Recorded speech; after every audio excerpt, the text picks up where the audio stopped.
Assalamualaikum warahmatullahi wabarakatuh.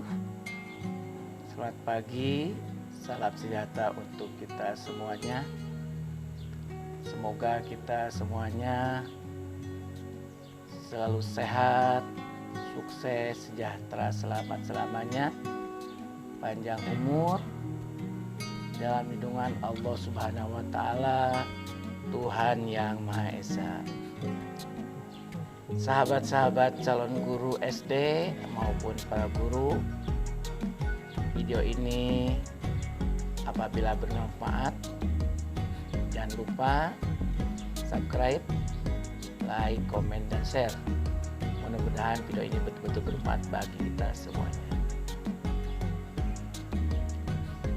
Sahabat sekalian, setidaknya ada 4 karakteristik murid usia sekolah dasar, khususnya murid usia SD kelas rendah. Karakteristik itu perlu diketahui oleh para guru maupun calon guru SD. Karakteristik apa saja yang harus diketahui itu?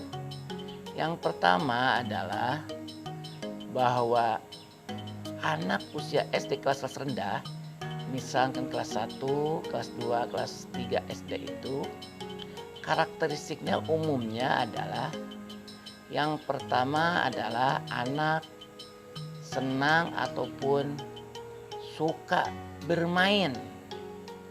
Maka jangan heran apabila anak senang bermain. Kalau perempuan biasa main bonek-bonekaan atau masak-masakan dan lain sebagainya. Karakteristik ataupun ciri-ciri anak SD usia rendah yang kedua adalah anak suka bergerak. Kapanpun, dimanapun dia selalu ingin bergerak. Salah satu contoh, ketika di sekolah bel berbunyi untuk istirahat, maka tidak jarang anak-anak SD itu adalah pada lari, bahkan bermain di halaman dan sebagainya dengan berbagai aktivitas lainnya. Karakteristik ataupun ciri yang ketiga anak usia SD kelas rendah itu adalah senang belajar bersama, berkelompok. Oleh karena itu banyak anak-anak ketika bermain itu secara naluri, secara alami bermain dengan sesama teman.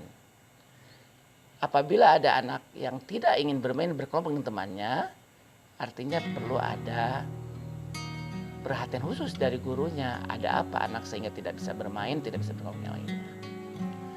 Dan yang keempat, ciri yang keempat, murid kelas 1, 2, 3 SD pada khususnya, terkadang anak itu sering menirukan apa yang dilihat di lingkungannya.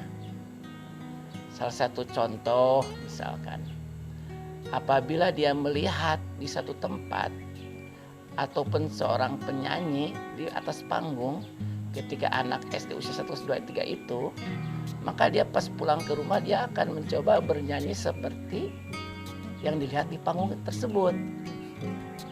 Atau mungkin cara berpakaian pun akan dilihat, akan dipraktekkan seperti apa yang telah dilakukan yang pernah dilihatnya. Artinya apabila guru, apapun yang dilakukan guru, dia akan diikuti, akan patuh terhadap guru yang pernah mengajarkannya. Saking percaya sama guru, anak SD itu, bahkan orang tua pun kurang dipercaya oleh anaknya. Bahkan dia lebih cenderung percaya dengan guru yang ada di sekolahnya. Salah satu contoh misalkan, walaupun di rumah orang tuanya pintar matematika, maka dia akan lebih cenderung, lebih percaya kepada gurunya di sekolahnya. Jadi orang tua itu dianggap nomor 2 ketimbang gurunya. Itulah anak akan lebih percaya kepada gurunya dan akan menerima apa yang dilakukan guru.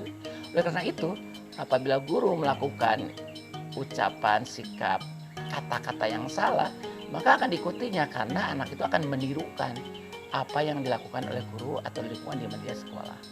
Oleh karena itu, dari 4 karakteristik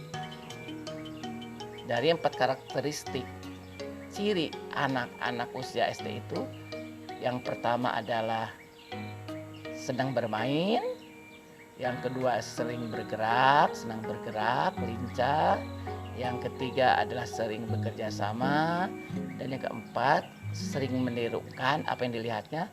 Maka seorang guru di sekolah dasar, khususnya kelas 1, 2, dan 3 atau kelas rendah di SD, bisa membuat model pembelajaran di sekolah yang betul-betul sesuai identik dengan karakteristik anak SD. Belajar dengan nuansa bermain, belajar dengan berpindah-pindah tempat, sehingga karena anak SD biasanya tidak betah lama-lama duduk. Bagaimana bisa permutasi perpindahan posisi sehingga menggairahkan untuk belajar. Yang ketiga, belajar bisa dengan nuansa berkelompok. Dan yang keempat adalah betul-betul bisa memberikan contoh guru, contoh yang benar dan tepat.